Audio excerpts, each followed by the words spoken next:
Recently, it was shockingly disclosed that Theresa Caputo, star of the renowned show Long Island Medium, is dealing with serious health issues. According to sources, he had opium and excessive drinking, which seriously destroyed one of his kidneys. Doctors concluded after extensive testing that saving that kidney was no longer an option. With just one kidney, Theresa will now have to battle for her life. Even more terrible is the fact that physicians have strongly prohibited her from consuming even basic beverages, like orange juice, since they can cause further stress to his body. A close insider claims that Theresa is bravely attempting to come to terms with this challenging reality. On social media, fans are expressing their love and prayers for Theresa and wishing her a rapid recovery. She is making significant lifestyle changes, giving up alcohol and narcotics entirely, and fighting to get back on track to a healthy life. Although it is undeniably a heartbreaking chapter, many people think that Theresa's high spirits and optimistic outlook will enable her to come out of this difficulty stronger. Theresa Caputo was a vivacious blonde woman with a big laugh, a tender heart, and a remarkable ability to communicate between the living and the dead. She was known throughout the world as the Long Island Medium. But Theresa had been concealing a struggle that few could have ever guessed behind the cameras, the glamour, and the readings that moved millions to tears. Quietly, it started. She initially wrote off the exhaustion as just stress. She had been traveling frequently, reading people who were emotionally distressed, and recording long hours. She once remarked, "Spirit work can drain your soul." However, the indications quickly became too compelling to ignore. Her face appeared pale in the mirror. Her hands shook when she held her coffee mug, and one morning she passed out in her home studio while doing a private reading. The sterile scent of disinfection assaulted her nostrils when she awoke in the hospital. Besides her bed, machines beeped gently. Victoria, her daughter, sat close by, her eyes filled with tears. "You scared me to death, Mum," she said. Before long, a doctor arrived with a large file. His voice was thick, yet calm. "Your tests indicate that one of your kidneys is seriously damaged, Theresa," he started. "Because of the booze, the medicines, and other chemicals we found in your blood, we think it's the result of years of stress. I'm sorry, but there is no chance of saving that kidney." Theresa gazed at him, unable to speak. Like a terrible joke, the words "can't be saved" replayed in her head. She had to confront her own mortality after years of assisting others in finding peace with death. The days that followed were characterized by emotional as well as bodily suffering. Her spirit was devastated when she realized that she had done this to herself. Although she had always advocated for enjoying life to the fullest, she had attempted to use drugs and alcohol to numb her own tiredness at some point. She never acknowledged how much the burden of being Theresa Caputo the medium had grown. Larry Jr., her son, tried to lift her spirits by coming to see her every night. One evening he replied, "Mom, you always say that love never dies. Thus also, do not let your passion for life to fade." She was deeply affected by that sentence. Theresa requested that the nurse bring her a notebook the following morning. She started writing, this time a letter to herself, rather than messages from the ghosts. "Greetings, Theresa. You've devoted years to assisting people in their grief recovery. It's time to take care of yourself. It's not over yet. This is your second opportunity." Her life took a significant turn after the diseased kidney was surgically removed. Strict guidelines were enforced by doctors: no processed sugar, no alcohol, no opioids, and tragically, no orange juice.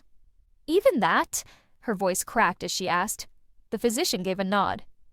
"Your body is unable to cope with the acidity. It can put strain on your remaining kidney." She initially felt imprisoned within her own body. Measuring was required for each meal. Every beverage has to be watched. On some evenings, she cried by herself while gazing up at the ceiling and pleading with the spirits for courage.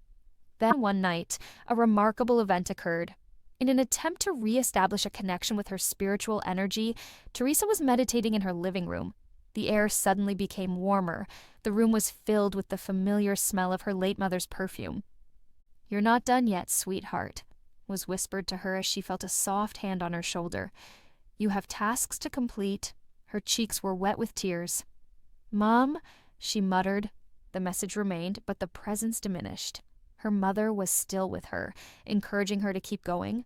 Therefore, it was a sign. Theresa started reconstructing her life piece by piece after that night. She became a member of a support group for individuals with single kidneys. In addition to learning about clean diet and yoga, she also began painting, something she hadn't done since she was a teenager. After months of silence, her makeover stunned her fans when they finally saw her. Her trademark high hair was softer, her makeup was less heavy, and her smile was more composed. When she first appeared in public, she informed the crowd, "I formerly believed that I spoke to the dead because they were in need of tranquility." Perhaps, however, those who are still alive, like me, are even more in need of it.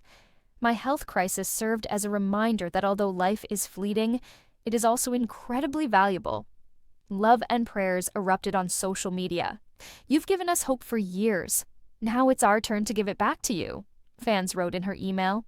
Theresa gradually recovered her strength over the course of several months. She discovered new routines, including warm herbal teas, peaceful walks at sunrise, and background music, even if she was no longer able to enjoy her daily orange juice. Her phone buzzed one day when she was enjoying the sunset from her patio.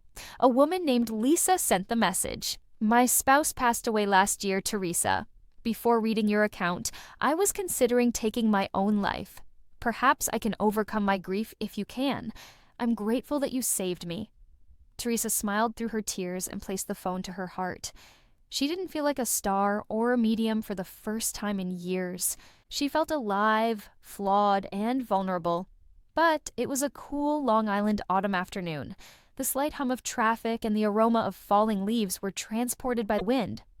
Long Island medium Theresa Caputo prepared for one of the most emotional readings of her life in her comfortable reading room, which was lit by candles and had a gentle glow. She wasn't visiting a famous person or a couple looking for closure that day. Instead, she was meeting the Callahan family, a Patchogue local family who had experienced a tragedy so severe that it left their home in ruins. A soft knock on the door reached Theresa's ears. She opened it to find two grown children's hands in the hands of a middle-aged mother with teary eyes. The woman said quietly, "Hello, my name is Margaret Callahan. These are Lily and Ethan, my children." As usual, Theresa's smile was warm. "Come in, my love. I already feel a lot of energy from spirit here. A lot of love energy." The air appeared to get thicker as they sat in Theresa's living room. Candles flickered. Theresa took a deep breath and closed her eyes. Theresa remarked, "I already sense a young male energy. He claims that his departure was premature. He accepts responsibility for his death. Do you know that, Margaret?" Margaret's mouth quivered. "That's Ryan, my son. Last year he died in a car accident." Theresa gave a nod. "He's showing me the car, sweetie, and he's telling me that it wasn't your fault, Mum. Please don't hold yourself responsible for letting me go that evening." Margaret covered her mouth in a gulp. "Oh my God, I warned him against attending that party. However, he claimed to be all right. His voice is still audible as he leaves the house." Theresa's eyes fluttered open, as though someone else were talking in her ear as she glanced around. "Ryan is demonstrating to me that the accident wasn't entirely coincidental. He is displaying a second vehicle to me." Was there another person involved? The hitherto hushed Ethan balled his fists. Indeed. It was Tommy, my closest friend. He was behind the wheel. He lived. Theresa's tone grew softer. "Don't hate him," Ryan replies, implying that Tommy has been living in agony and remorse ever since. According to Ryan, he forgives him. Lily started crying.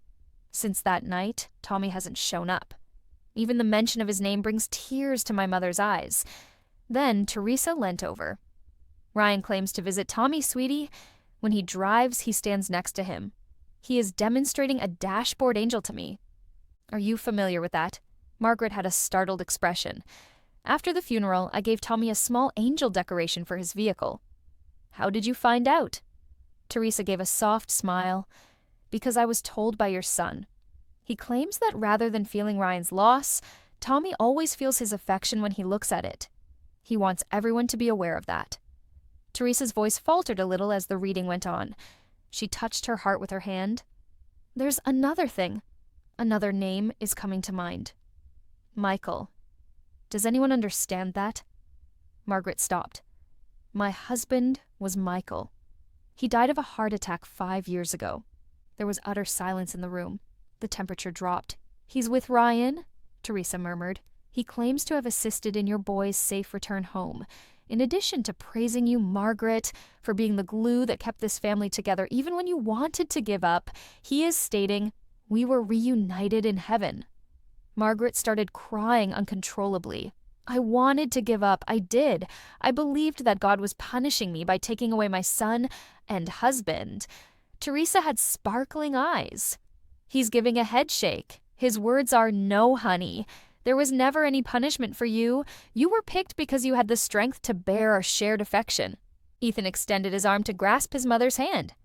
"Dad and Ryan, they're together?" Lily murmured. Theresa gave a gentle smile. "Yes, dear. They're laughing and showing me fishing poles. It might be an upstate river. They're all okay. They live in harmony." Theresa gasped as the reading appeared to settle. "Oh my God, Ryan said something really important just now." Everyone leant in.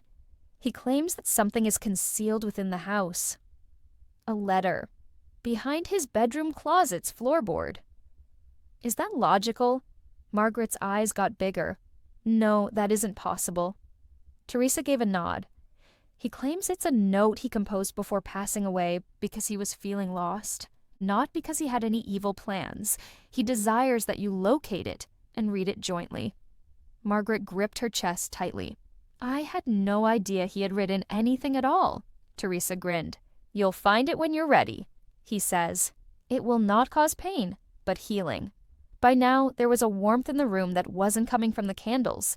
They felt as though unseen arms were encircling them. Theresa inhaled deeply. "They want to leave you with this before I let them go. Love never dies." She put her hand over her heart and murmured, "The body leaves, but the soul remains right here.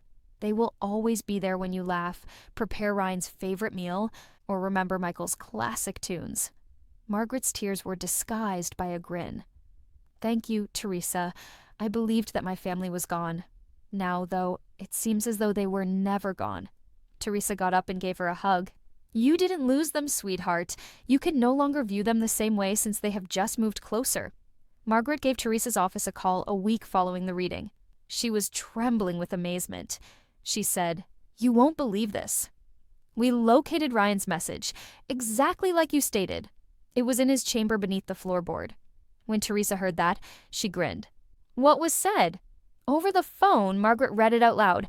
"Please don't weep forever if something were to happen to me. Know that I adore you above anything else.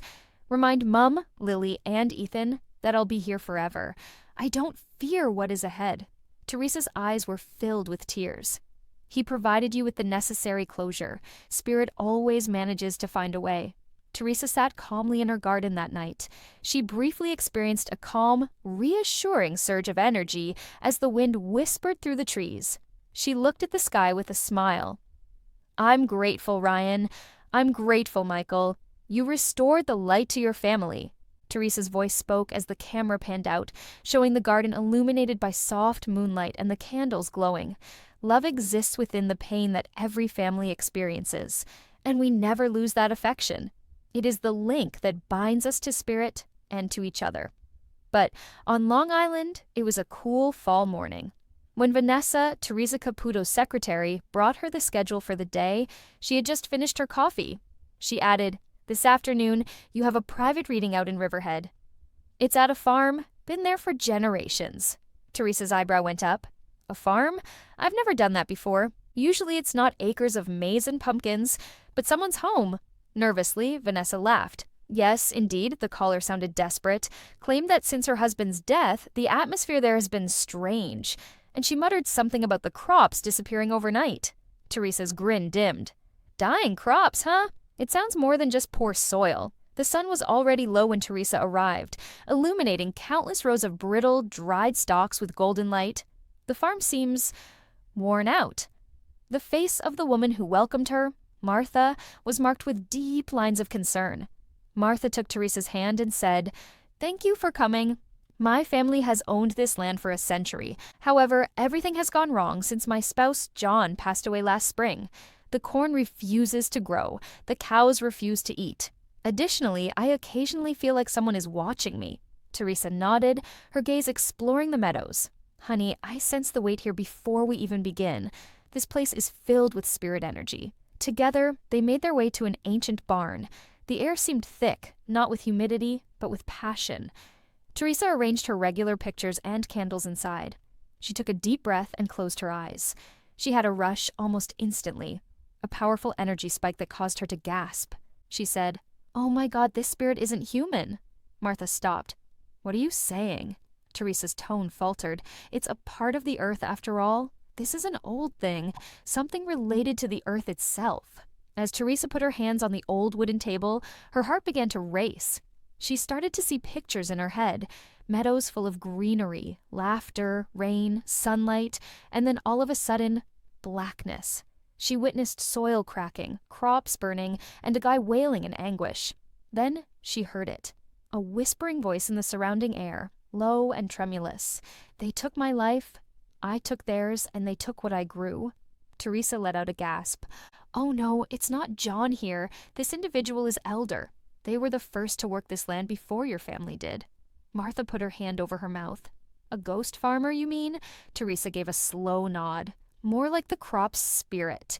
It's furious, it hurts, and it's making me feel, honey." Her hands began to shake violently. She broke down in tears. It was something else that was causing her to cry. He claims that in order to make this area fertile, he sacrificed his life. He claims that he was killed once more when they stopped maintaining the soil and sprayed chemicals. Martha's eyes went wide with fear. "After John passed away, we did switch to industrial fertilizer." Theresa's voice deepened, no longer her own. "You tainted what was innocent. You nourished greed rather than the earth." The candles were furiously flickering. A frigid wind tore through the barn, scattering papers and knocking over a light. Martha said, "Stop, Theresa!" However, Theresa was unable to stop. She had visions of rain blessing the ground, of old hands planting seeds, of love between farmer and field, and her body trembled as the spirit poured through her. Then she witnessed the treachery, the soil wailing, the farmer's soul blending with the withering crops, and robots pulling up roots. Silence for a few moments. Breathing heavily, Theresa fell to her knees. Once more, the barn was motionless. Martha ran over to join her. "Are you all right?" Theresa gave a feeble nod. He's gone. Or perhaps at peace." She looked up, tears streaking her mascara. He just wanted to be remembered, to be treated with dignity. The crops were grieving, not dying out of resentment. Martha gripped Theresa's hands as she sobbed. "What am I able to do?" Theresa inhaled deeply. "Plant a pure plant, no chemicals, only love, seeds, and soil. And construct a marker for him, something basic, a stone. Tell him that his efforts are valued." Weeks passed. Martha took Theresa's counsel to heart.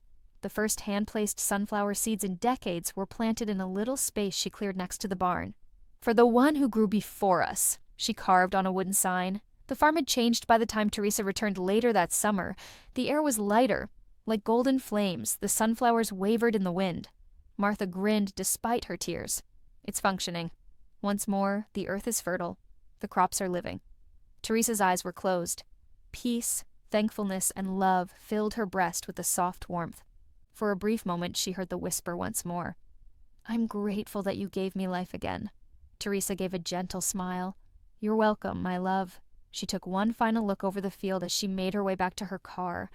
It seemed as though the spirit itself was bidding farewell, as the wind danced rhythmically among the sunflowers. Theresa's voice was still shaking when she narrated the event on her podcast recording that evening.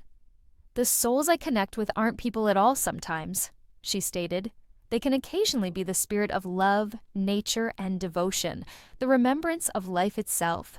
I was reminded that energy never dies by what transpired on the farm. It simply finds fresh soil in which to flourish. And there, deep under the ground, the soul of the crops finally slept, its silence filled with whispering blooms, and its rage replaced by calm. But the sky looked to be burdened with the weight of spoken regrets on this gloomy morning in Hicksville, New York. A woman named Megan Rossi sat silently in the back row of the small but well-lit room where Theresa Caputo was conducting a group reading, holding a tissue in her shaking hands. Despite the serene exterior of her countenance, her heart was raging inside. It had been years since Megan had smiled, In the same awful year, she had lost her younger brother Daniel to cancer, as well as her mother Eleanor.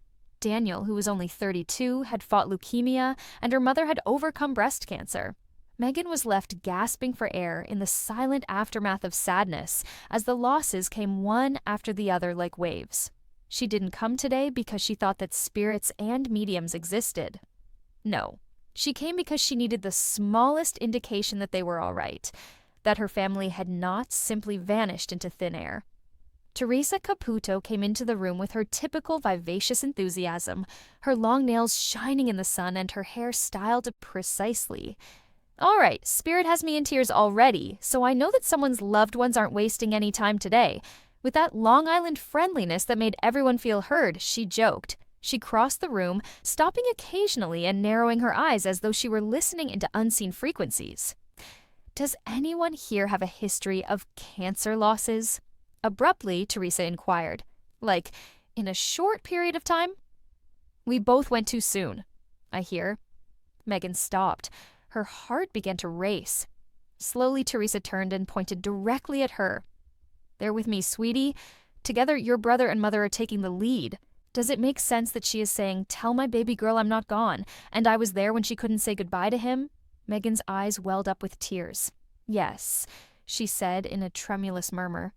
"That night, I was unable to get to Daniel's hospital room. My mother was in hospice care, and I was with her. I always felt bad." Theresa covered her heart with her hand. "Your mother is saying, 'Don't feel guilty, honey. I ensured he wasn't by himself. I brought him along.'" The room fell silent. Some of them dabbed at their own tears. Theresa went on quietly. "Your brother is showing me baseball gloves, and he's laughing and saying, 'Tell her it's okay to let go now. She still has mine in her closet.'" Meghan put her hand over her mouth. "Oh my God. His old high school glove was mine. His cologne is still in the air. I couldn't," she interrupted, crying. Theresa gave a soft nod. "That's why they're here, honey. You've been bearing all of this suffering by yourself because you fear losing them again if you let go. However, your mother is saying, you're letting go of the pain, but not of us." Meghan smiled through her tears for the first time in years. Theresa's tone then slightly shifted. She raised her head, her eyes sparkling as if she saw something that the others did not. "Your mother is shedding light. She's supposed to bring light back into the world, but I left it in darkness, she says." Meghan blinked. "Light?" Theresa gave a nod. "Do you have a job in healthcare or another field where you assist people?" "I used to," Meghan muttered. "I worked as a nurse. When they passed away, I had to stop. I was no longer able to tolerate being in hospitals." Theresa gave a gentle smile. "That's all. You still have healing hands," she says. "You can recover without a hospital. Perhaps you now assist people in a different way. Perhaps you converse, tell your experience, or offer consolation to someone who is suffering." There was a heavy but serene silence for a moment. Then Theresa wiped her eyes and burst out laughing. "Your brother is showing me something about your food in an attempt to lighten the situation. Tell her she still burns toast," he says. Meghan half cried, half laughed. "Every weekend he used to make fun of me for it. When he was ill, I prepared his breakfast, but I invariably burned the bread. You see," Theresa said, "he uses that to let you know he's still with you, my love. They remain the same. Simply said, they are now free, healthy, and keeping watch over you." Theresa hesitated once again, her gaze averted. "Additionally, your mother is demonstrating something to me regarding rainbows. Have you recently noticed any rainbows?" Meghan took a sharp breath. "Indeed. This week, twice. Shortly after I started crying over them." Theresa gave a knowing smile. "That's who they are. Your sign will appear when you see that rainbow. It is not an accident. They use it to let you know that they're all right. You can grin once more." Meghan's sobs subsided and were replaced by trembling, deep breaths. She felt a slight release of the weight that had surrounded her for years. Theresa extended her hand and gave it a light squeeze. "Your mother and brother came through today, sweetie, not just to express their love for you, but also to give you the go-ahead to start living again. You've been making it through. They now wish for you to begin living. They're pleased with you. Additionally, they aren't wasting any of your time." Meghan nodded, tears running down her cheeks. but she also had a small, strange, yet comforting smile. The audience clapped softly, not in a show, but out of respect for the universal human experience of connection and loss. Megan stepped outside into the cool air as the lesson came to a conclusion. A tiny, fragile rainbow spanned the early sky as the clouds began to part. For the first time in years, she felt the murmur back, not with words, but with tranquilly, "I love you both," as she glanced up and spoke it in a whisper. Hi everyone, welcome to my channel. My name is Mina and I hope you're having a great day. Remember to subscribe to the channel if you enjoy the video.